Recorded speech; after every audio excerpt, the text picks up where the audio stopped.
Et chaque matin, vous êtes les premiers à tout savoir sur la télé, même si vous ne l'avez pas regardé. On commence avec les audiences d'hier soir. Qu'avez-vous le plus regardé? Et c'est un énorme carton pour TF1 qui diffusait le film Bienvenue chez les Ch'tis avec Danny Boone et Cadmerade. TF1 n'a pas perdu le nord hier soir, après plusieurs journées difficiles. Écoutez bien, 8 600 000 téléspectateurs, 35% de l'audience branchée sur TF1.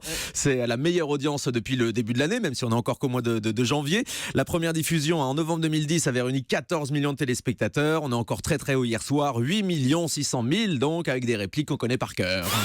C'est pas compliqué de parler le ch'timi. On dit pas, pardonnez-moi, je n'ai pas bien saisi le sens de votre question. On dit ah. Oh non, cherchez le 1 de 1 de tronche. Ouais, parce qu'il faut que je sorte de là. Ah d'accord. Ça y est, on parlait le ch'timi. TF1 est numéro 1 hier soir, avec donc Bienvenue chez les Ch'tis.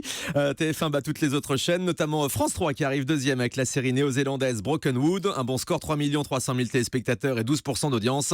Ce qui signifie que la soirée électorale sur France 2 de la primaire de la gauche arrive troisième, avec 3 100 000 téléspectateurs. C'est pas si mal, 12% d'audience pour Laurent Delahousse. Une soirée très réussie, très moderne sur le plateau de la chaîne France Info, très animée dans la réalisation. Laurent Delahousse parfait pour faire vivre ces grands événements en direct. 3 100 000 téléspectateurs, c'est nettement moins que le premier tour de la primaire de la droite qui avait eu lieu le 20 novembre dernier. Je note enfin la mauvaise audience de Zone Interdite hier soir sur M6 à moins de 6% de part d'audience. Et sur les autres chaînes, seul Arte dépasse le million avec le film Le Parrain avec 1 million tout pile.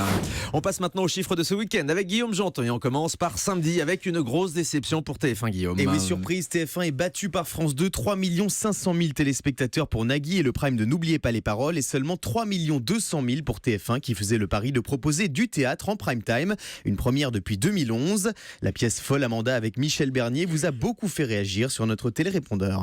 Je vous appelle parce que je regarde Folle Amanda sur la une et qui est retransmis en direct, mais ça fait 2 fois que j'ai des plages de publicité, donc je trouve ça anormal. Voilà. C'est vrai, on est nombreux à se demander ce qui se passe dans la salle pendant les pages de pub. Est-ce qu'ils s'arrêtent? Est-ce qu'ils font un entracte? Ouais, on sait pas. On a essayé de contacter TF1 qui nous a pas donné la réponse. En tout cas, on sait pas s'ils ont continué la pièce pendant que. À mon avis, ça continue. Ça continue en Oui, direct c'est pendant qu'il y a la page de pub. Ouais, parce que j'imagine mal les acteurs s'arrêter à 2 reprises pour en plein milieu du spectacle pour passer la publicité. Alors donc ça, c'était pour samedi soir. Vous l'avez vu, TF1 battu notamment par France 2 et par France 3. Maintenant, on passe à vendredi. Et bien là encore, TF1 est battu par France 2 en prime time. 4 700 000 téléspectateurs ont suivi la série Shérif, tandis que 3 400 000 ont choisi de passer la soirée avec Arthur pour Vendredi tout est permis. Et puis je vous donne également l'audience de TPMP fait du ski, le prime événement de Cyril Hanouna avec toute sa bande au sport d'hiver. 1 500 000 téléspectateurs, 7,3% de part d'audience. C'est une grande satisfaction, voire même une grosse darka pour C8. Ouais, c'est-à-dire que Clara Sral est du côté de TF1. Voilà. Alors pour terminer cette série noire pour la une, la semaine dernière, il y a eu le 20h de Laurent Delahousse qui a battu celui d'Anne-Claire Coudray vendredi soir. Et oui, c'est une première en 2017. 5 200 000 téléspectateurs ont suivi Laurent Delahousse pour France 2. Un très beau score pour la chaîne du service public. Ils étaient 5 millions devant Anne-Claire Coudray sur TF1 à la même heure. Ouais, le 20h de France 2 qui a su profiter de l'actualité très chargée avec l'investiture de Donald Trump vendredi ou encore la primaire de la gauche. Il faut remonter au 7 février 2014 pour voir le JT de France 2 devant celui de TF1. C'était pendant les Jeux Olympiques d'hiver de Sochi.